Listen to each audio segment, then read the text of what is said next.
ఆదికాండము గ్రంథము 14వ అధ్యాయము మీ ఎదుట ఉంచుకొనండి. 14వ అధ్యాయము 24 వచనాలతో వ్రాయబడింది. ఈ 14వ అధ్యాయంలో మొట్టమొదటి 7 వచనాలు మనకు 9 రాజుల యుద్ధాన్ని గురించి మనకు చెబుతున్నాయి. 8వ వచనం నుండి మనకు 13వ వచనం వరకు చూస్తున్నప్పుడు అబ్రహాము సహోదరుడైన లోతు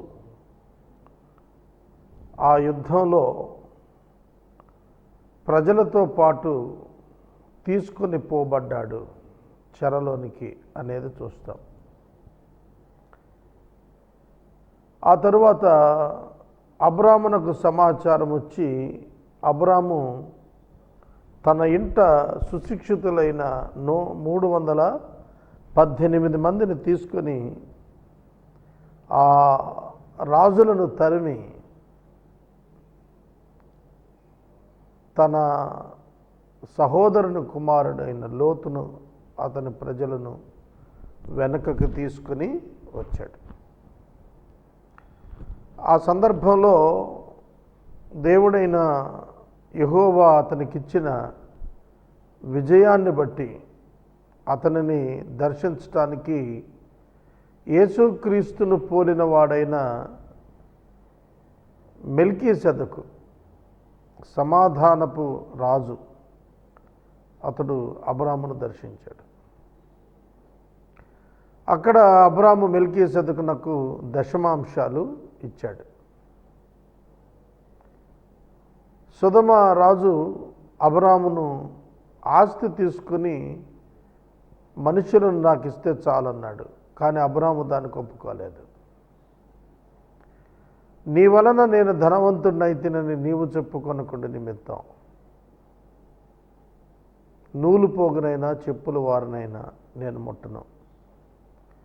నాతో పాటు యుద్ధానికి వచ్చిన యవనస్తులకు మరియు నాతో పాటు సహవారిగా ఉంటున్నటువంటి ఎష్కోలు మమ్రే అనే వారికి వారి వారి భాగాలు వారికి ఇవ్వు, నాకైతే అవసరం లేదు అని చెప్పాడు. ఈ అధ్యాయం చాలా ఆత్మీయ పాఠాలను మనకు నేర్పిస్తుంది. ధ్యానంలో మనం చూద్దాం.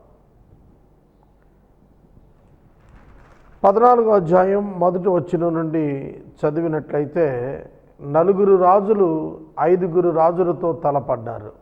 కారణం 13 సంవత్సరాలు వాళ్ళు కప్పం కట్టి ఒక్కసారిగా 13వ సంవత్సరంలో తిరుగుబాటు చేశారు. కదర్లాయోమరు అనేటువంటి రాజు ఏలామును పరిపాలిస్తున్నాడు. అతడు మహారాజు. అతనితో ఉన్నవారు అతనికి వ్యతిరేకించిన వారు మధ్య జరిగిన పోరాటం చూడండి. షీనారు రాజు అమ్రాపేలు, ఎల్లాసరు రాజు అర్యోకు, ఏలాము రాజు కదొర్లాయోమరు, గోయీయుల రాజు తిదాలు. వీరు 5 రాజులను ఎదుర్కొన్నారు, తరిమారు. అప్పటికే కొంత విజయాలు సాధించారు. కదొర్లాయోమరు రాజును తాను రాజ్యాధికారంతో మిగిలిన వారందరూ సామంతులు చేసుకున్నాడు. 5 రాజులు కలిపి తిరగబడ్డారు. వారిలో సొదొమ రాజు బెరా, గొమొర్రా రాజు బెర్షాద్, అద్మా రాజు షినాబు, సెబోయీయుల రాజు షెమెబెరు, సోయరు రాజు బెలరాజు. ఈ 5తో ఆ నలుగురు యుద్ధం చేశారు. 9 Kings వార్ అంటారు దీన్ని, 9 రాజుల యుద్ధం. అయితే 12 సంవత్సరాలు కదర్లాయోమరుకు లోబడి 13వ సంవత్సరాన వీళ్ళు తిరుగుబాటు చేశారు. వీరందరూ కలుసుకొని యుద్ధమాడినది ఉప్పు సముద్రమైన సిద్దూము లోయలో వాళ్ళు కూడుకున్నారు. కదర్లాయోమరు అప్పటికే తన సన్నిహిత రాజులతో వచ్చి కొందరిని సంహరించాడు. వారి పేర్లు 5వ వచనం నుండి రాశాడు. అష్టారోతు కర్నాయిములో రెఫాయిములను, అష్టారోతు కర్నాయిములో రెఫాయియులను ఎదుర్కొన్నాడు, ఓడించాడు. తర్వాత హాములో బూజీయులను ఓడించాడు. షావే కిర్యాతాయిము మైదానంలో ఏమీయులను కూడా ఓడించాడు. హోరీయుల అరణ్యం దగ్గర ఉన్న ఎల్పారాను వరకు తరిమి షేయీరు పర్వతం దగ్గర వారిని హోరీయులను కొట్టేశాడు. ఆ తర్వాత కాదేశను ఎన్మిష్పతునకు వచ్చి అమాలేకుల దేశం అంతటిని హన్సోను తామారులో కాపురమున్న అమోరీలను కూడా కొట్టాడు. అమాలేకులను కొట్టాడు, అమోరీలను కొట్టాడు, హోరీలను కొట్టాడు, జూజీయులను కొట్టాడు, రెఫాయియులను కొట్టాడు, ఏమీయులను కొట్టాడు. అప్పటికే 6 జయించాడు. కనుక ఈ కదర్లాయోమరు బలమైనటువంటి రాజుగా కనిపిస్తున్నాడు మనకు.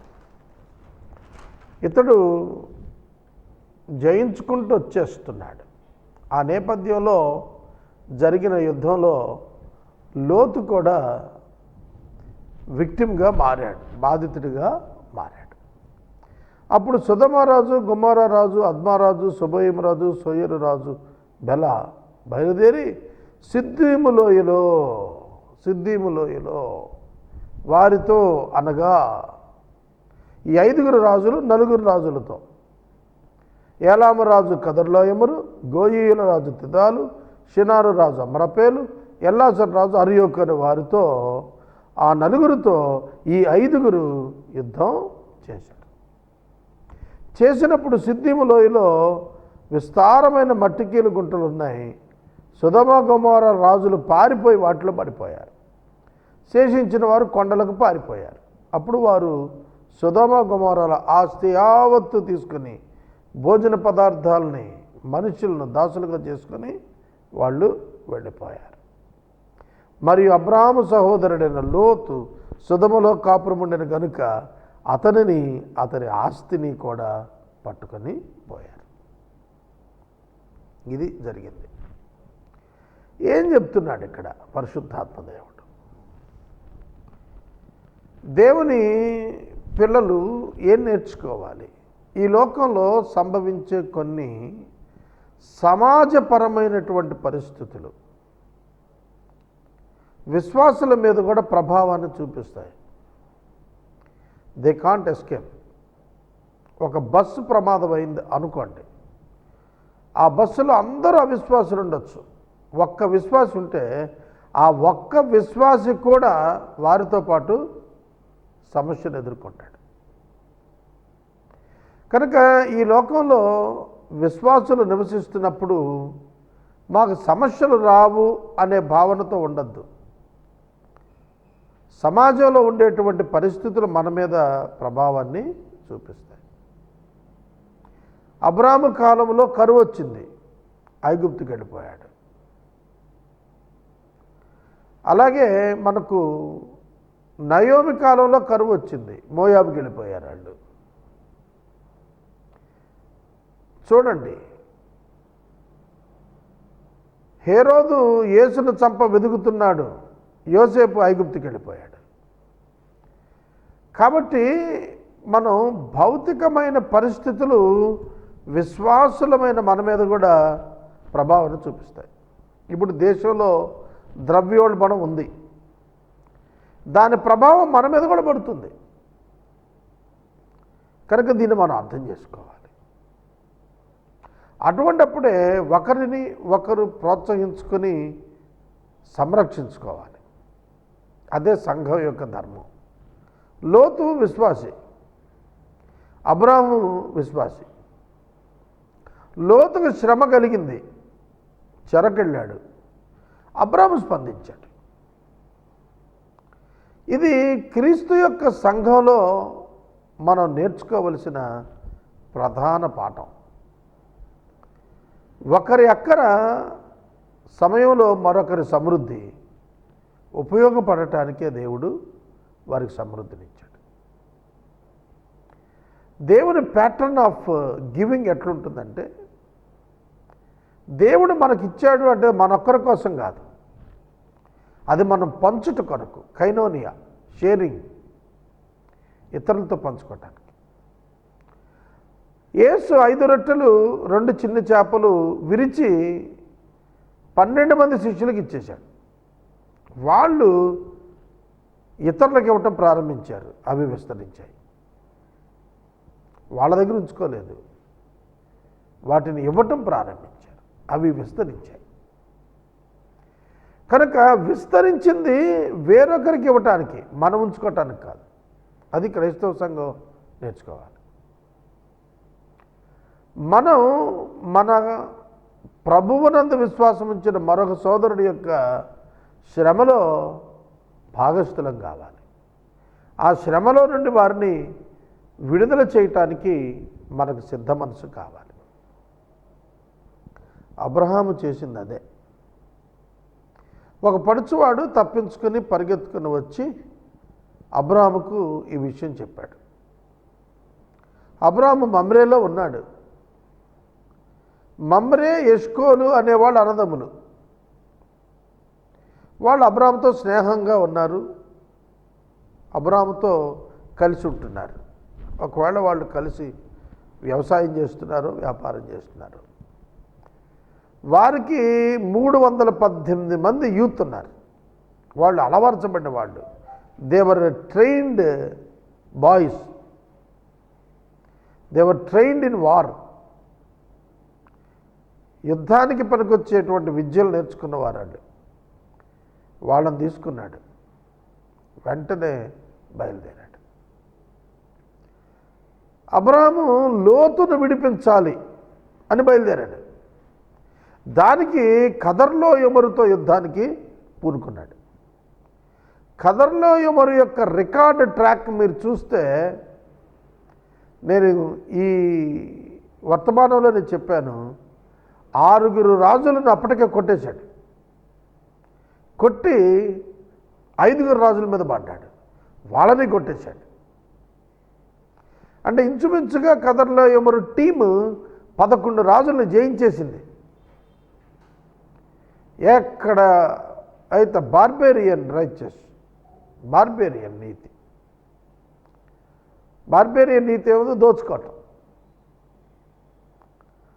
ఆహార పదార్థాలను దోచుకున్నారు, హ్యూమన్ రిసోర్సెస్ దోచుకుని మనుషులను చెరలోనికి బానిసలుగా తీసుకున్నారు, విలువైన వస్తువులన్నీ దోచుకున్నారు, అల్లకల్లోలం చేశారు, దేశాన్ని వెళ్ళిపోతున్నారు. ఇది మీరు చూస్తే అబ్రాహాము బలమైన శత్రువుతో ఢీకుంటానికి సిద్ధమయ్యాడు. సహోదర ప్రేమ ఎంత గొప్పదో ఒక్కసారి చూడండి.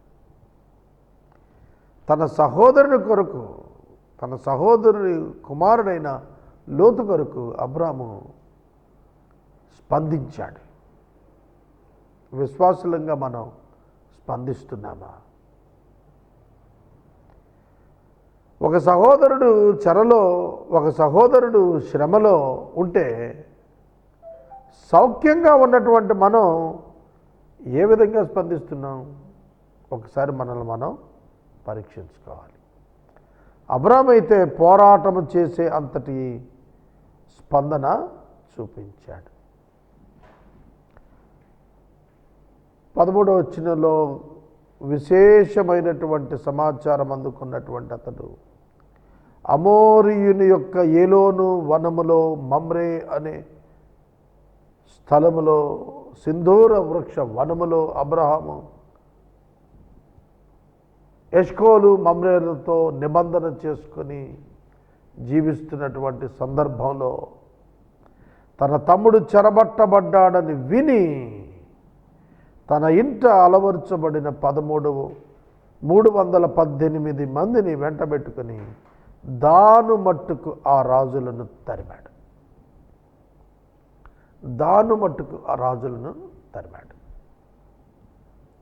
సహోదరుని కొరకు యుద్ధం చేస్తున్న సహోదరుని యొక్క ప్రేమ ఇక్కడ మనం చూడాలి. రాత్రి వేళ అతడును అతని దాసులను వారికి ఎదురుగా మొనలు తీర్చి వారిని కొట్టి దమస్కునకు ఎడమ తట్టున ఉన్న హోబా మట్టుకు తరిమి ఆస్తి యావత్తూ తిరిగి తెచ్చి తన తమ్ముడైన లోతును అతని ఆస్తిని స్త్రీలను ప్రజలను తిరిగి తీసుకుని వచ్చాడు.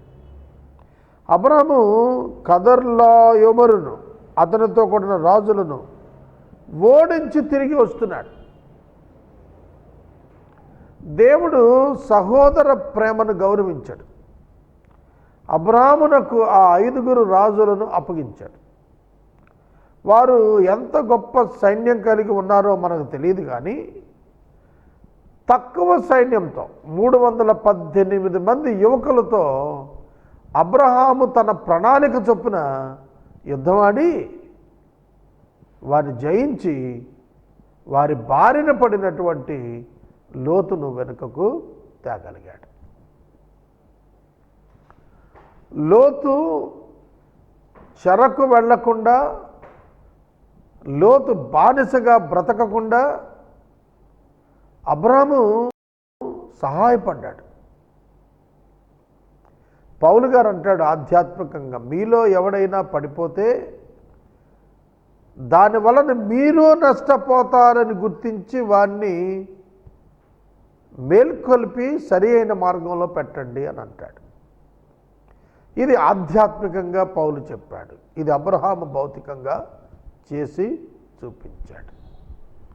తన సహోదరుణ్ణి శ్రమ నుండి, తన సహోదరుణ్ణి చెర నుండి, తన సహోదరుణ్ణి బానిసత్వం నుండి, కన్నీటి నుండి విడిపించాడు. ఇదే క్రీస్తు ప్రేమ. దాని కొరకు అబ్రాహాము ఎంతో శ్రమ తీసుకున్నాడు. అబ్రాహాము యుద్ధం ఆడటానికి వెళ్ళాడు. యుద్ధంలో ఏమైనా జరగచ్చు. వాటిని లక్ష్య పెట్టలేదు. సహోదర ప్రేమ ఆర్థిక విషయాలను లక్ష్య పెట్టదు. సహోదర ప్రేమ భౌతిక నష్టాలను లక్ష్య పెట్టదు. సహోదరుని విడుదల మాత్రమే ప్రధాన ధ్యేయంగా పనిచేస్తుంది. ఇది మనం నేర్చుకోవలసిన పాఠం. 17వ వచనం, సొదొమ రాజు అతనిని ఎదుర్కొనుటకు రాజు లోయ అను షావే లోయ మట్టుకు బయలుదేరి వచ్చాడు అబ్రాహామును ఎదుర్కోవటానికి. పారిపోయినటువంటి ఈ రాజు తెలుసుకున్నాడు, లోతును బట్టి అబ్రాహాము యుద్ధం చేసి తమ వారిని, తమ ఆస్తులను తిరిగి వెనుకకు తెస్తున్నాడు.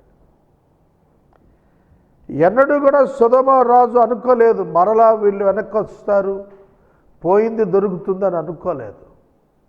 కానీ దేవుడు పోగొట్టుకున్న దాన్ని తిరిగి వారికి ఇచ్చాడు.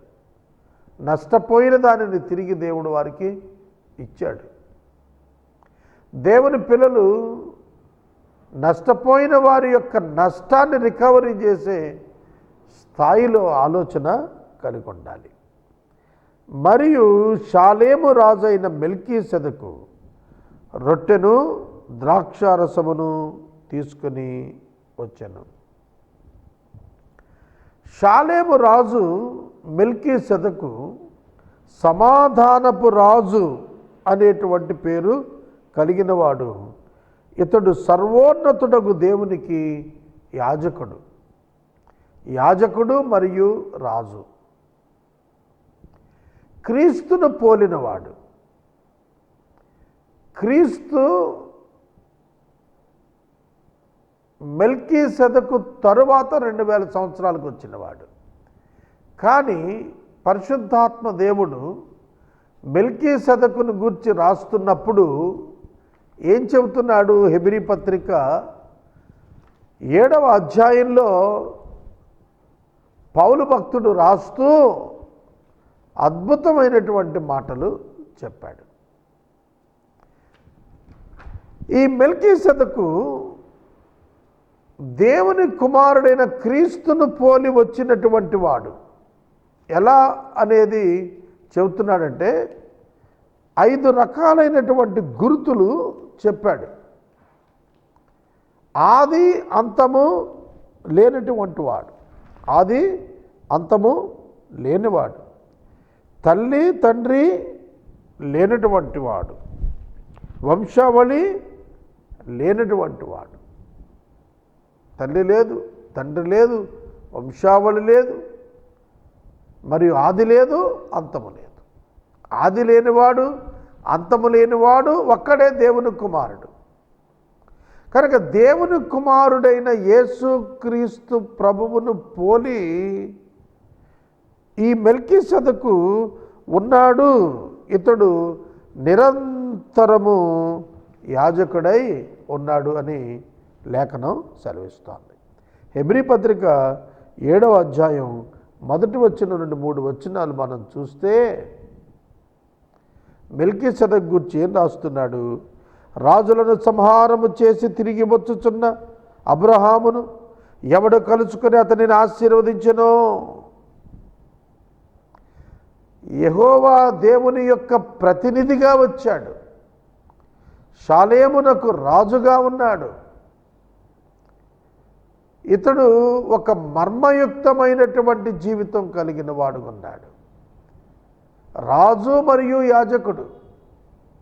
మనకి పాత నిబంధన గ్రంథంలో యాజకులు లేవీయులు, రాజులు యూదాకు చెందినటువంటి వారు. వారు వేరు, వీరు వేరు. కానీ క్రొత్త నిబంధనలోనికి వచ్చేటప్పటికి దేవుని ఎదుట యాజకుడును ప్రజలకు రాజును అయిన వాడు యేసుక్రీస్తు. కనుక యాజకుడు రాజు కాంబినేషన్ ఒక్క క్రీస్తుకే చెందింది. దానిని పోలినవాడు ఈ మెల్కీసెదకు. అతని పేరునకు నీతి రాజు అని, సమాధానపు రాజు అని అర్థము. షాలేము రాజు అంటే సమాధానపు రాజు.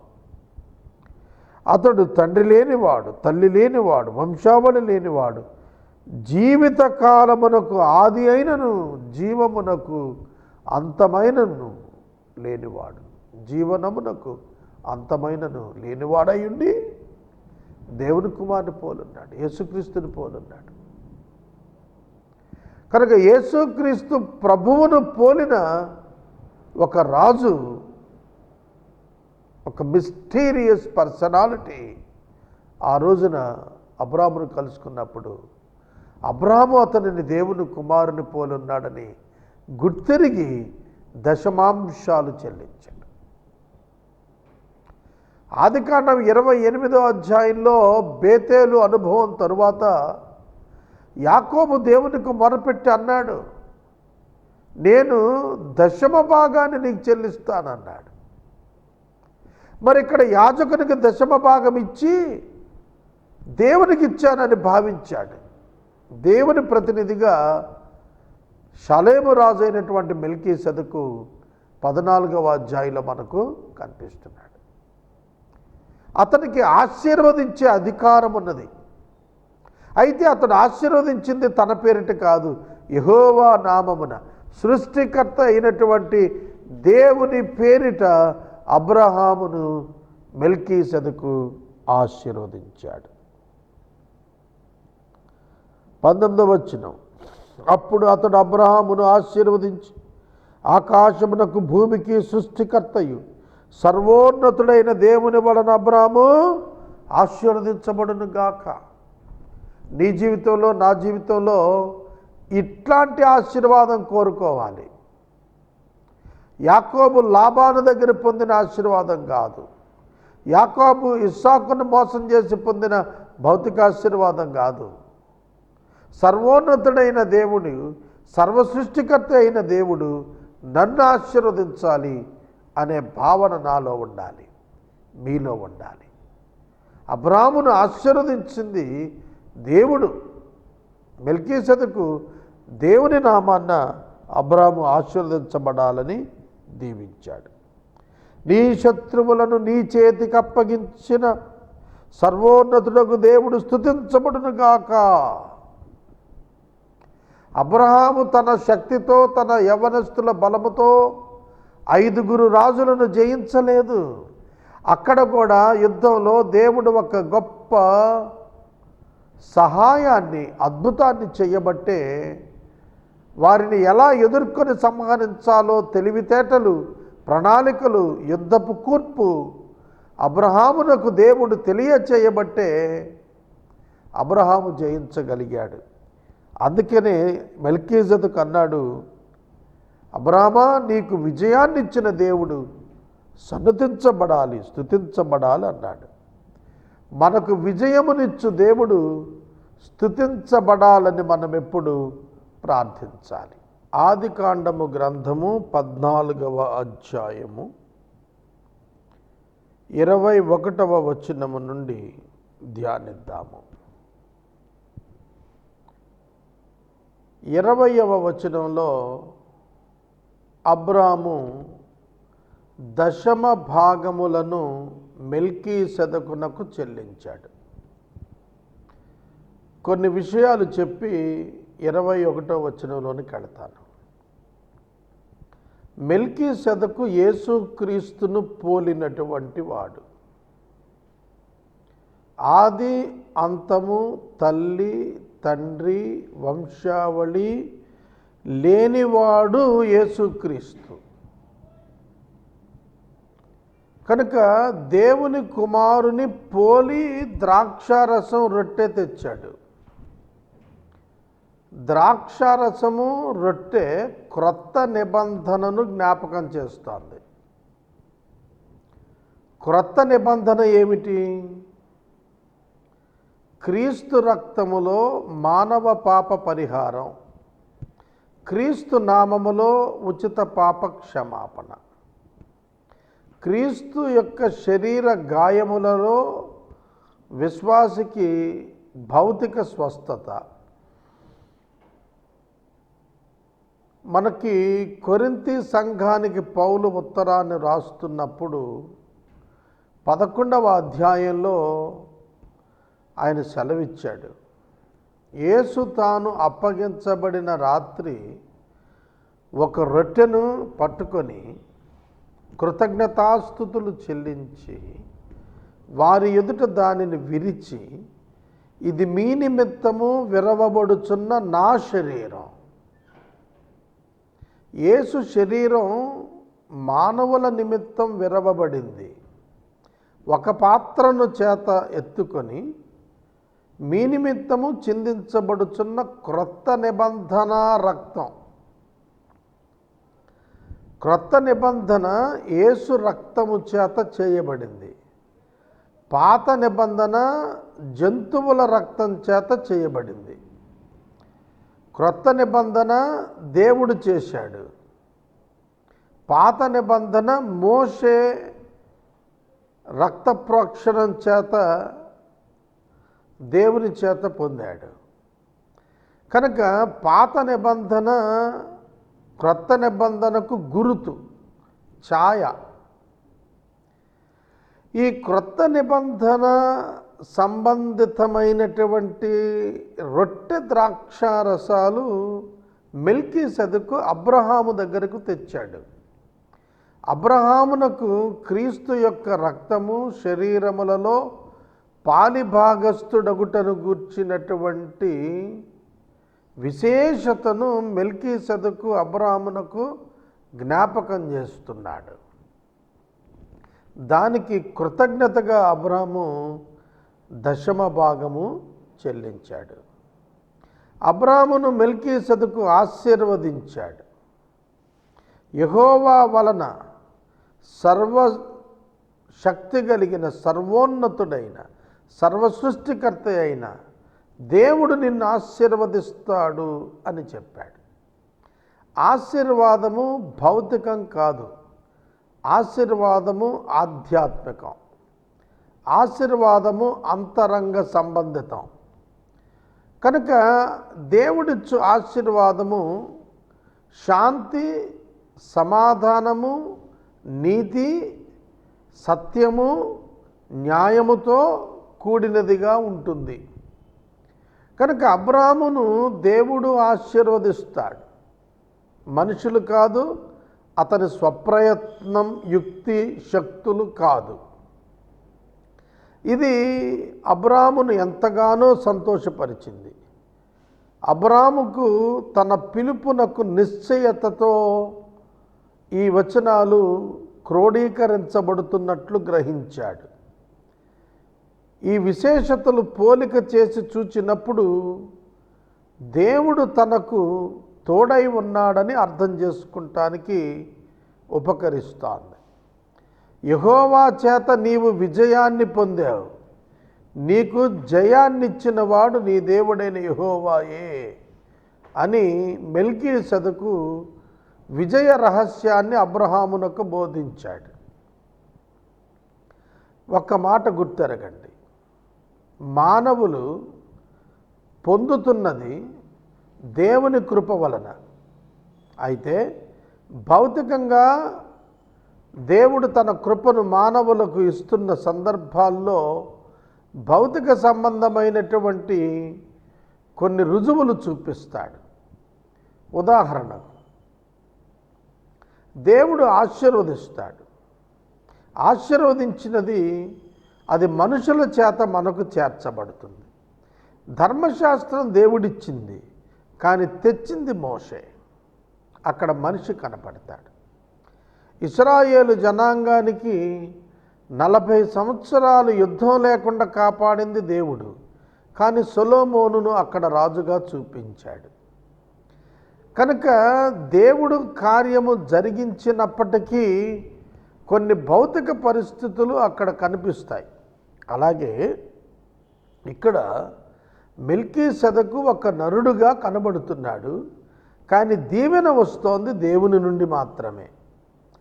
కనుక యెహోవా వలన నీవు దీవెన నొందుతావు. నీకు ఇచ్చిన విజయం దేవుడిచ్చినటువంటిదే. విజయం దేవుడిచ్చాడు, కానీ విజయం తెచ్చినట్లు కనబడుతున్నది 3 సహోదరులు, ఆనేరు, ఎష్కోలు, మమ్రే మరియు అబ్రాముతో ఉన్న 318 మంది బృందం. వీళ్ళు యుద్ధం చేసినట్టుగా కనబడుతుంది, కానీ యుద్ధం జయించిన వాడు దేవుడు, యుద్ధ ఫలితాలను ఇచ్చిన వాడు దేవుడు. ఇది మనం ఎన్నడూ కూడా మరచిపోకూడదు. తర్వాత 21వ వచనంలో సొదొమ రాజు మనుషులను నాకిచ్చి ఆస్తిని నీవే తీసుకో అని అబ్రాముతో చెప్పాడు. సొదొమ రాజు చాలా కృతజ్ఞత కలిగిన వాడుగా కనబడుతున్నాడు.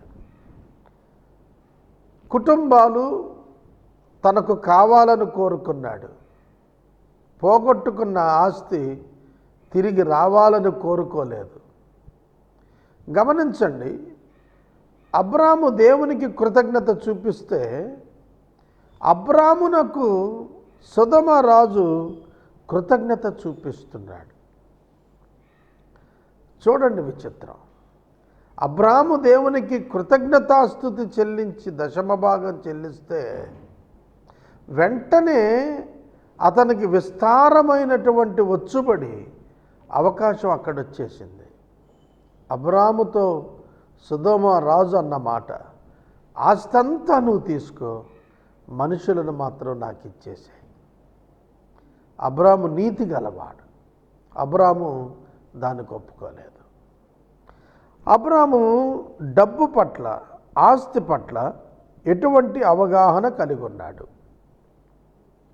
చాలా స్పష్టముగా ప్రతి క్రైస్తవుడు డబ్బు పట్ల మంచి సదభిప్రాయములు, సరి అయిన అభిప్రాయములు కలిగి ఉండాలి. డబ్బుకు లోకం దాసోహం, డబ్బు విశ్వాసికి దాసోహం.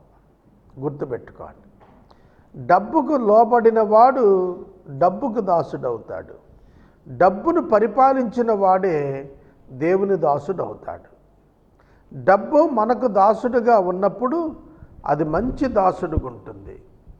మనము దానికి యజమానిగా ఉండి దానిని వినియోగించాలి. కానీ డబ్బును యజమానిగా చేసుకుంటే అది చెడ్డ యజమానిగా మారుతుంది. అది ఎరిగిన వాడు అబ్రాము. అబ్రాము హృదయము డబ్బు పట్ల ఆశతో లేదు, వ్యామోహంతో లేదు. ఆశీర్వాదం పట్ల ఆశ ఉంది, కానీ వచ్చిన డబ్బెల్లా ఆశీర్వాదం అనే భావన అబ్రాములో లేదు. ఇది క్రైస్తవుల్లో ఎంతమందికి ఉంది?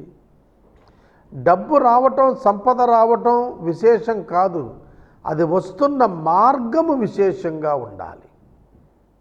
కనుక how you are earning is important, how much you have earned is not important. నువ్వు ఎంత సంపాదించావు కాదు, ఎలా సంపాదిస్తున్నావు అనేదే ప్రశ్నార్థకం, అనేదే కన్సిడరేషన్లోనికి తీర్చుకోబడుతుంది. అనే దానిని బట్టే నీకు బహుమానమా శిక్ష ఖరారవుతుంది. కనుక అబ్రామునకు సొదొమ రోజు తన ఆస్తి అంతటిని కొల్లగొట్టిన సొమ్ము తిరిగి తెచ్చిన దాన్ని అంతటిని ఇవ్వడానికి ఇష్టపడ్డాడు. ప్రజలు నాకు ఇస్తే చాలన్నాడు. తన ప్రజలను ఎంత ప్రేమిస్తున్నాడు ఈ సొదొమ రాజు. ప్రజలు దక్కారు, ఆస్తి పోయినా పర్వాలేదు, ఆస్తి నాకు అక్కరలేదు, పీపుల్ ఆర్ మై వెల్త్ అనుకున్నాడు. అబ్రాము ఇంకా నీతి కలిగిన వాడు. అబ్రాము అయితే నీ వలన నేను ధనవంతునైతినని నీవు చెప్పకుండానట్లుగా నీ నుండి నీ వాటిలో నుండి ఏదైనానూ తీసుకోను, చెప్పుల వారైనను ఒక్క నూలు పోగునైనను తీసుకోను. నేను అబ్రామును ధనవంతుని చేసి తిని అని నీవు చెప్పకుండానట్లు. ఒక నిందకు అవకాశం ఇవ్వటానికి కూడా అబ్రహాం ఇష్టపడటం లేదు. అబ్రహాము ఎలాగో ధనవంతుడవుతాడు, అబ్రహాము ఎలాగో ఆశీర్వదించబడతాడు, అబ్రహాము యొక్క బహుమానం ఎలాగో వృద్ధి చెందుతుంది. ఇది అబ్రాము ఎరిగే ప్రయాణాన్ని కొనసాగిస్తున్నాడు. ఇవాళ ఎంతమంది క్రైస్తవులకి మేము దీవించబడతాం అని తెలుసు, మా తరముల వారు దీవించబడతారని తెలుసు. కనుక తరముల వారిని దీవించే దేవుడున్నాడని ఎరిగి డబ్బు కొరకు ప్రాకులాడక దేవుని యొక్క ఇష్టము సంపాదించున్నట్లు, ఫేవర్ సంపాదించున్నట్లు, దయను సంపాదించినట్లు జీవితాన్ని గడపటం చాలా ప్రాముఖ్యం. మా గ్రాండ్ ఫాదర్ ఒక డీనరీ చైర్మన్. ఆయన దైవ సేవ చేస్తున్నప్పుడు బ్రిటిషర్స్ పరిపాలన చేస్తున్నారు భారతదేశాన్ని. ఆయన 1901లో పుట్టాడు. 1947 అంటే 47 ఏళ్ళు ఆయనకు వయసు వచ్చే వరకు బ్రిటిషర్స్ను ఆయన వారి పాలనను ఎరిగినటువంటి వాడు. ఆయనకి ఆంగ్ల భాషలో విస్తారమైన పట్టున్నది. ఆయన లెదర్ టెక్నాలజీలో 1922లోనే కాన్పూర్లో ఆయన పట్టా పొందాడు. లెదర్ టెక్నాలజీలో డిప్లొమా పొందాడు.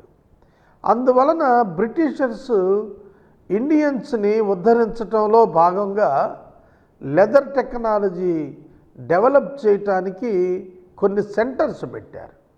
వాటిని ఆర్గనైజ్ చేస్తూ ఉండేటువంటి వాడు ఈయన. ఆ సమయంలో ఆయన సంపాదించుకోవటానికి ఎంతో అవకాశాలు వచ్చాయి.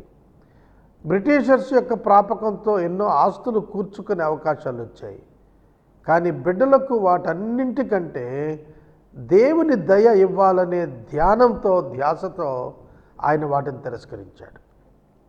ఆయన మరణ సమయానికి సొంత ఇల్లు కూడా లేని పరిస్థితుల్లో ఆయన మరణించాడు. కానీ ఆయన తర్వాత తరాలకు ఏమిచ్చాడు? దేవుని దయ, దేవుని సన్నిధి ఆయన బిడ్డలుండేటట్లుగా శ్రద్ధ తీసుకున్నాడు. ఇవాళ 2 జనరేషన్స్ అయ్యేటప్పటికి దేవుడు విస్తారంగా ఆశీర్వాదాన్ని కుటుంబాలకు ఇచ్చాడు. ఎందుకు ఈ ఎగ్జాంపుల్ చెప్పానంటే, అబ్రాము ఎందుకు వద్దన్నాడు? దేవుని చేత నేను ధనవంతుని అవ్వాలి, నీ చేత కాదు. నేను పొందే ఆశీర్వాదం మానవుల వలన కలిగినదని ఏ మానవుడు క్లెయిమ్ చేయకూడదు, ఏ మానవుడు కూడా చెప్పుకోకూడదు. ఫలానా అబ్రామును నేను అభివృద్ధి చేశాను, నా ఆస్తినిచ్చి ఆ రోజున నేను చేసి ఉండకపోతే అబ్రాము అభివృద్ధి చెందేవాడు కాదు అని చెప్పటానికి ఆస్కారము కూడా ఇవ్వటానికి అబ్రాము ఒప్పుకోలేదు. ఇవాళ ఇటువంటి మనస్తత్వం మనకుంటుందా? నా తోటి సేవకులు చాలామంది చాలా సంపాదించారు, నేను ఏమీ సంపాదన లేనివానుగా ఉన్నాను. అయితే నేను ఎరుగుదును, నా తర్వాత జనరేషన్స్కి నా బహుమానంగా దేవుడు ఇవ్వబోయే ఆశీర్వాదం నా మిత్రులు సంపాదించిన దానికంటే అనేక రెట్లు ఉండబోతోందనేది విశ్వాసములో నాకు తెలుసు. కనుక మనం ఎలా ఉండాలి అనగా, ఈ భౌతిక లోకంలో డబ్బు, సంపాదన, ఆస్తి ఉంటే చాలు, వాటి చేత భద్రత వస్తుంది, వాటి చేత బహుమానం ఉంటుంది అనుకునే భావన నుండి ముందు మనం బయటికి రావాలి. యేసుక్రీస్తును కలిగి ఉండటం వల్ల దీవించబడతామే తప్ప భౌతిక ఆస్తులు కలిగినందున దీవించబడిన వారం కాదు. ఎంతోమంది ప్రపంచంలో ధనవంతులు మనశ్శాంతి లేని వారిగా, దీవెన లేనటువంటి వారిగా, దేవుని ఎరుగని వారిగా, ఇహలోకపు బాధల చేత బాధించబడుతున్న వారిగా కనిపిస్తున్నారు. ప్రయోజనం ఏమిటి? కాబట్టి అబ్రాము యొక్క ఆలోచన మంచి ఆలోచన. సొదొమరాజు ఇచ్చినటువంటి ఫైనాన్షియల్ ఆఫర్ని త్రోసిపుచ్చుతున్నాడు. మీకు ఎంతో పెద్ద ఆర్థిక లావాదేవీ మీ ఎదుట ఉంచబడి మిమ్మల్ని స్వాధీనం చేసుకోమంటే చిరునవ్వుతో త్రోసిపుచ్చగలుగుతారా? అలాంటి సన్నివేశాలు అనేకమున్నవి నా జీవితంలో. కానీ దేవుడు నాకెన్నడూ దేనిని తక్కువ చేయలేదు. నా అవసరములలో ఏది మిగిలి ఉండకుండా దేవుడు వాటన్నింటినీ తన కృపా మహిమైశ్వర్యంలో తీర్చాడు. దేవుడు నన్ను హెచ్చించాలనుకున్నాను తప్ప మనుషుల చేత హెచ్చించబడాలని ఎన్నడూ నేను అనుకొనలేదు. సహోదరుడా, సహోదరి, మనము ఈ లోకములో ధనమును బట్టి పొంగిపోయే వారం కాకూడదు, ధనమునకు లొంగిపోయే వారం అంతకంటే కాకూడదు. అబ్రాము 3 సహోదరులతో నిబంధనలో ఉన్నాడు. మమ్రే, ఆనేరు, ఎష్కోలు, ఈ 3 బ్రదర్స్. ఈ 3 కూడా అబ్రాముతో నిబంధనలో ఉండి వారు కలిసి జీవిస్తున్నారు. అబ్రాము ఆ కాలంలో మమ్రే యొక్క సింధూర వనం, వృక్షవనంలో ఉన్నాడు. అక్కడ అతడు తలదాచుకున్నాడు, గుడారం వేసుకున్నాడు, వారితో కలిసి జీవనం సాగిస్తున్నాడు, వారితో కలిసి వ్యాపారం కొనసాగిస్తున్నాడు, వారితో కలిసి వ్యవసాయం కొనసాగిస్తున్నాడు. కనుక వారితో కలిసి అతడు యుద్ధానికి రాగలిగాడు. How great to have that kind of friends with us. అటువంటి గొప్ప స్నేహితులను మనం కలిగి ఉండటం ఎంత మంచిది. అబ్రాహాము యొక్క అన్న సహోదరుడైనటువంటి లోతు చెరపట్టబడ్డాడట. అబ్రహాము వెళదామంటున్నాడు అనగానే ఈ 3 బ్రదర్స్ బయలుదేరారు. మనకెందుకులే అని అనుకోలేదు వాళ్ళు. కనుక స్నేహంలో ఉన్నటువంటి మాధుర్యం అక్కడ వారు అనుభవిస్తున్నారు. ప్రభువు బిడ్డలు, వారు స్నేహం ఎంత మధురంగా ఉంటుందో అర్థమైంది వారికి. అబ్రహాము యొక్క స్నేహం ఆనేరులో, ఎష్కోలులో, మమ్రేలో అబ్రాహాము పట్ల మమకారాన్ని అద్భుతంగా పెంచాయి. అందుకే వాళ్ళు కూడా యుద్ధానికి బయలుదేరారు. అబ్రహాము ఇంట అలవర్చబడినటువంటి సైన్యం ఉంది, 318 యవ్వనస్తులు. వారిలో ఒక్కరిని కూడా కోల్పోకుండా అబ్రాహాము యుద్ధాన్ని జయించాడు. అబ్రాహాము యుద్ధాన్ని జయించడానికి కారణం దేవుడు కాబట్టే 318 యవ్వనులలో ఒక్కడు కూడా కూలిపోకుండా అందరూ సజీవులుగా ఉన్నారు. కనుక దేవుని పిల్లలు దేవుని ప్రేమతో దేవుని కార్యాలు చేయబూనుకున్నప్పుడు, దేవుని చిత్త నెరవేర్పు చేయబూనుకున్నప్పుడు దేవుడు వారికి తోడుగా ఉంటాడనేటువంటి పాఠం ఇక్కడ మనకు అర్థమవుతోంది. అప్పుడు అబ్రాము దేవుని ఎదుట నా చెయ్యి ఎత్తి నేను ప్రమాణం చేస్తున్నాను, నేను నీ నుండి ఏమీ తీసుకోను అన్నాడు. దేవుని ఎదుట చెయ్యి ఎత్తి ఎందుకు ప్రమాణం చేయాలి అన్నప్పుడు అబ్రాము యొక్క అవగాహన, దేవుడు నన్ను చూస్తున్నాడు, దేవుడు నన్ను చూస్తున్నాడు, నేను దేవుణ్ణి చూస్తూ ప్రమాణం చేస్తున్నాను. అబ్రాము యొక్క ఆధ్యాత్మిక దృష్టి ఎంత తేటగా ఉంది ఇక్కడ. అబ్రాహాము యొక్క ఆధ్యాత్మిక జీవితం ఎంత ప్రవర్ధమానంగా వెలిగి కనిపిస్తోంది. ఆలోచించండి. నేను చెయ్యెత్తి ఆయన ఎదుట ప్రమాణం చేస్తున్నాను, నేను మనుషుల చేత ఆశీర్వదించబడటానికి ఒప్పుకున్న క్యారెక్టర్ కాదు నాదని డిక్లేర్ చేశాడు. అయితే ఈ ముగ్గురు సహోదరులు మరియు పడుచువారు భోజనము ఖర్చులు మరియు వారికి నీవేమైనా ఇవ్వదలిచినవి వారి భాగము ఉంటే వారికి ఇవ్వు, నాకైతే అవసరం లేదు. విశ్వాసి ఇతరుల ఆదాయానికి గండి కొట్టేవాడుగా ఉండడు. తన యొక్క వాల్యూస్ను ఇతరుల యొక్క నష్టాన్ని అప్లై చేసేటట్లు ఎన్నడూ వినియోగించనివ్వడు. అది విశ్వాస లక్షణం. కనుక సుధమారాజు ఏమైనా ఇవ్వదలిస్తే కనుక భాగాలు అవి ఆనేరు, ఎష్కోలు, మమ్రేకి ఇచ్చేయచ్చు, తనకు మాత్రం వద్దు. తన పోర్షన్ తను తీసుకోవటానికి ఇష్టపడలేదు.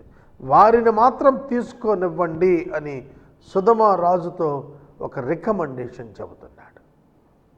ఆ రికమెండేషన్లో జస్టిస్ ఉంది, న్యాయం ఉంది.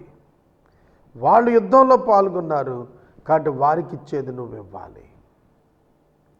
అబ్రహాము డబ్బు పట్ల ఎటువంటి మనస్తత్వం కలిగి ఉన్నాడో మనం చూచినప్పుడు మనం కూడా ధనాపేక్ష లేని విశ్వాసులముగా జీవించటం అలవరుచుకొనాలి. ఆదికాండము 15వ అధ్యాయము గమనిద్దాం. 15వ అధ్యాయము 21 వచనాలు కలిగిన అధ్యాయము. లోతును అబ్రాము వెనుకకు తీసుకుని వచ్చిన తరువాత దేవుడు అబ్రామునకు ప్రత్యక్షమయ్యాడు. దేవుడు అబ్రామునకు ప్రత్యక్షమయ్యాడు. ప్రత్యక్షమైనప్పుడు నీ బహుమానం నేను అధికం చేయబోతున్నానన్నాడు. వెంటనే అబ్రాము అడుగుతున్నాడు, దమస్కు ఎలియాజరు తప్ప నా ఆస్తికి వారసుడు ఎవరు లేరు కదా. దేవుడు అంటున్నాడు, నీకు నేను కుమారుణ్ణి ఇస్తాను, అతడే నీకు వారసుడవుతాడు తప్ప ఈ దమస్కు ఎలియాజరు నీకు వారసుడు కాడని నువ్వు తెలుసుకోవాలి. నీ సంతానం ఆకాశ నక్షత్రాలంతా, ఇసుక రేణువులంతా నేను విస్తరింపజేస్తాను అని దేవుడు చెప్పాడు. దేవుడు చెప్పిన మాట అబ్రాము నమ్మాడు. దేవుడు ఆ విశ్వాసమును నీతిగా ఎంచాడు. అబ్రహాము యొక్క నమ్మకము అబ్రహామునకు నీతిగా దేవుడు ఎంచాడు. తర్వాత దేవుడు అబ్రాముతో మాట్లాడుతూ, నిన్ను కల్దీయుల దేశంలో నుండి తీసుకుని వచ్చిన వాడును నేనే, కనుక నేను నిన్ను ఆశీర్వదిస్తాను అని చెప్పాడు. ఇది నాకు ఎలా తెలుస్తుంది దేవా అని అబ్రాము దేవుణ్ణి అడిగినప్పుడు ఒక సూచన కూడా అబ్రామునకు ఇచ్చాడు. అబ్రాము 3 ఏండ్ల పెయ్యను, 3 ఏండ్ల మేకను, 3 ఏండ్ల పొట్టేళ్లను, ఒక తెల్లగొవ్వను, ఒక పావు రూపాయలను కూడా తీసుకుని వాటిని ఖండించి ఒకదానికొకటి ఖండాన్ని ఎదురుగా ఉంచి గాఢ నిద్రకు గురి అయినప్పుడు సాయంకాలపు వేళ చిమ్మ చీకటిలో గాఢాంధకారములో పొగరాజుతున్నటువంటి ఆ అగ్నిజ్వాల వాటి మధ్యన నడిచి వెళుతున్నట్లుగా చూచాడు. అక్కడ దేవుడు ఆదినానే అబ్రాముతో నిబంధన చేశాడు. అబ్రామునకు ఆదినానే చెప్పాడు, నీ సంతానము పరాయి దేశంలో 400 సంవత్సరాలు ఉంటుంది, అక్కడ వారు బహుగా అభివృద్ధి పొంది మిక్కిలి ఆస్తి పొంది వాళ్ళు వెనక్కి వస్తారు. 400 సంవత్సరాలు వాళ్ళు దాసులుగా జీవిస్తారు. ఏ జనము వారిని దాస్యములోకి తీసుకుందో వాళ్ళని అణగదొరికి మరి వాళ్ళు బయటికి వస్తారని అబ్రాముకు చెప్పాడు. అబ్రాము యొక్క 4వ తరం వెలుపటకు వస్తారన్నాడు. అబ్రాము, ఇస్సాకు, యాకోబు. అబ్రాము కుమారుడు ఇస్సాకు, ఇస్సాకు కుమారుడు యాకోబు, యాకోబు 15వ ఏట అబ్రాము చనిపోయాడు. అబ్రాము చనిపోయిన తర్వాత 4వ తరం, అబ్రాము చనిపోయిన తర్వాత 4వ తరం మోషే. అబ్రాము యొక్క సంతానములో యాకోబు యొక్క కుమారుడు లేవి, లేవి కుమారుడు కహాతు, కహాతు కుమారుడు అమ్రాము, అమ్రాము కుమారుడు మోషే. కనుక అబ్రాము మరణం తర్వాత 4వ తరము వాడైన మోషే కాలంలో వాళ్ళు వెనుపటికి వస్తారు, మిక్కిలి ఆస్తితో బయలుదేరి వస్తారు అని దేవుడు అబ్రామునకు ముందే చెప్పాడు. అబ్రహామునకు నేను తెలియచేయకుండా ఉండలేను అని ప్రభు అనుకున్నాడు. ఆ తరువాత మనం చూచినప్పుడు 10 జాతుల ప్రజలు కనాను భూభాగంలో ఉన్నటువంటి వారిని దేవుడు అబ్రహాము యొక్క సంతతికి అప్పగించబోతున్నానని సెలవిచ్చాడు. అబ్రహాము కాలంలో నివసిస్తున్నవారు, ఆ తదుపరి కాలంలో నివసించినటువంటి వారు కేనీయులు, కనజ్జీయులు, కద్మోనీయులు, హిత్తీయులు, పెరుజీయులు, రెఫాయీయులు, అమోరీయులు, కనానీయులు, గిర్గాషీయులు, యబూసీయులు అనే 10 జాతుల ప్రజలు నీకు అప్పగించబడతారు. వారిని తరిమివేస్తావు, చంపేస్తావు, వారిలో లోబడిన వారిని దాసులను చేసుకుంటావు. కనాను భూభాగం అంతటిని కూడా నీ యొక్క సంతానము స్వాధీనం చేసుకోబోతోంది. దేవుడు దాన్ని చెబితే అబ్రాము నమ్మాడు. మోషే తరువాత వచ్చిన యెహోషువ కనాను భూభాగాన్ని 12 గోత్రాల ప్రజలకు పంచిపెట్టాడు. సొంత స్వాస్థ్యములు వారు పొందుకున్నారు, పర్మనెంట్ ఇన్హెరిటెన్సెస్ వారు పొందుకున్నారు. అవి వారి నుండి తొలగిపోకుండానట్లుగా 50 సంవత్సరాల సూత్రం సునాద సంవత్సరాన్ని మోషే ప్రవేశపెట్టాడు. ఎవ్రీ 50 years, ప్రతి 50 సంవత్సరాలకు స్వస్వాస్థ్యం, సొంత స్వాస్థ్యం తిరిగి కుటుంబానికి వెళ్ళిపోతుంది. కనుక ఇశ్రాయేలీయులు భూమిని శాశ్వత విక్రయం చేయలేరు, 50 సంవత్సరాలకు మాత్రమే చేయగలుగుతారు. ప్రతి 50 సంవత్సరాలకు సునాద వత్సరం వస్తుంది. ఆ సునాద వత్సరంలో వారి ఆస్తి వారికి తిరిగి వచ్చేస్తుంది. సొలొమోను కాలానికి 30% మాత్రమే కనాను పూర్తిగా ఆక్యుపై చేయగలిగారు. యేసుక్రీస్తు వారి 2వ రాకడలో కనాను భూభాగమును ఇజ్రాయేలీయులకు స్వాస్థ్యాలుగా ఉచితంగా దేవుడు పంచి ఇవ్వబోతున్నాడు. కనుక అబ్రహాముతో చేసిన నిబంధనను దేవుడు నెరవేర్చుతూ వెళుతున్నాడనేది బైబిల్ చరిత్ర మనకు జ్ఞాపకం చేస్తాం.